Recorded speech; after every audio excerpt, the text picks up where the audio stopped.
Kevin, a satisfactory afternoon at Long Eaton United, a 3-0 victory, a rise to second in the table, which I know you won't be getting too carried away about. Generally speaking, a good afternoon.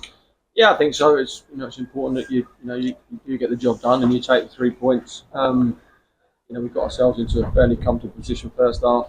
Or what minute we scored in, but it kind of took the sting out of it a little bit. But again, kind of demanding and just wanted us to have the game under control by half time. I felt such was our dominance with the possession of the ball, and yeah, just I felt we should have been home and dry by half time. Really, and that's no disrespect to Long Eaton. We managed the ball well by and large, but just got a little bit loose in certain moments, and that little bit of quality that you need in the final third deserted us to half time, other than one occasion. But yeah, the lads have a few stern words at half time, and I think like I say, we've got an improvement in certain areas in the second period, and we took a couple of other good finishes. To get the job done, and obviously win it quite cosily in the end.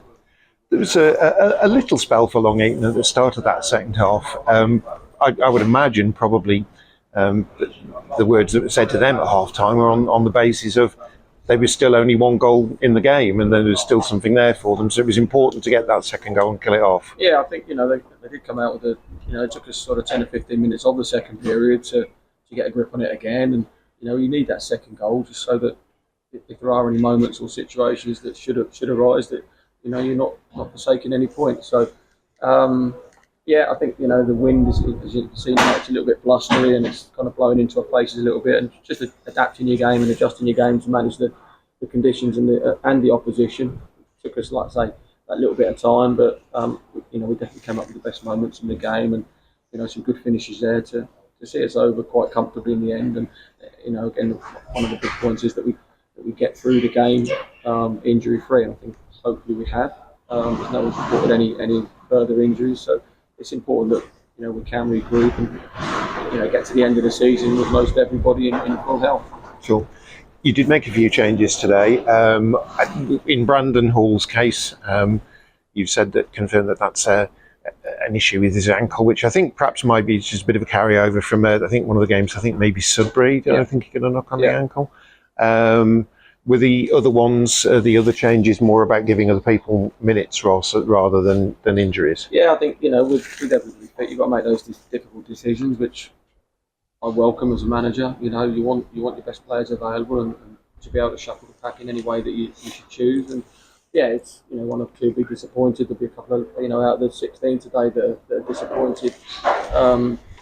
But yeah, we've kind of mixed it around, and again, it's getting minutes into certain players and just making sure that we get to the end of the season as fit as we possibly can, and with everybody with some game time into it. Sure.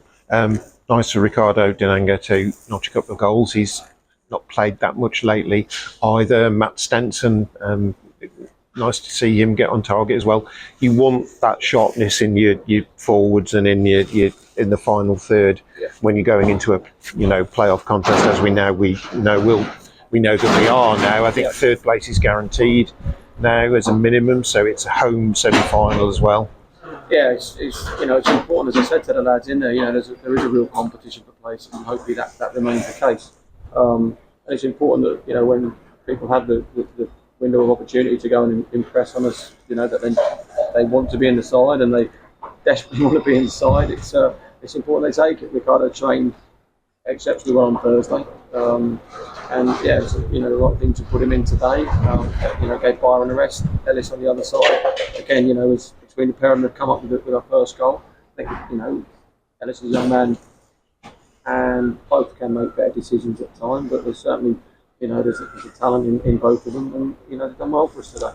And much the same with some of the others. Stano's had limited minutes with us. Again, it's great that he's getting a good blow in today and gets a goal for his efforts, which is fantastic. So yeah, Nathan as well, having him back in and around is great. But take nothing away from what Yared's done. He's been exceptional in that role since Nathan's been out, as has Jordan. And like I say, with everybody, but we've pretty much got good cover in most areas. the picture in that top 5, top 6 positions as it's altered throughout the course of the afternoon, and it's going to continue to alter over the last. I think some teams have 3 games left to play. I think the majority have 2. I'm guessing until the evening of April the 27th, when all 40 games have been played, you're not going to have any certainty about what you're facing. No, so you just have to do what you can. I think it's always been the kind of the that we want to just worry about ourselves and make sure that we're wherever possible. We're picking 3 points up, and that needs to remain our focus. Certainly, you can't get ahead of yourself in it, and what happens around us will happen. We can only worry about ourselves and win games, and hopefully securing as high a position as we possibly can. It's great that we've got at least 1 game at home in the playoffs, and the lads have been very consistent. Their focus and their desire to want to come in and work hard together is fantastic, pretty much all the season. And it's great when you can work with a bunch that want to do well for one another. Kevin, congratulations on your victory this afternoon. Thanks for your time. Thank you.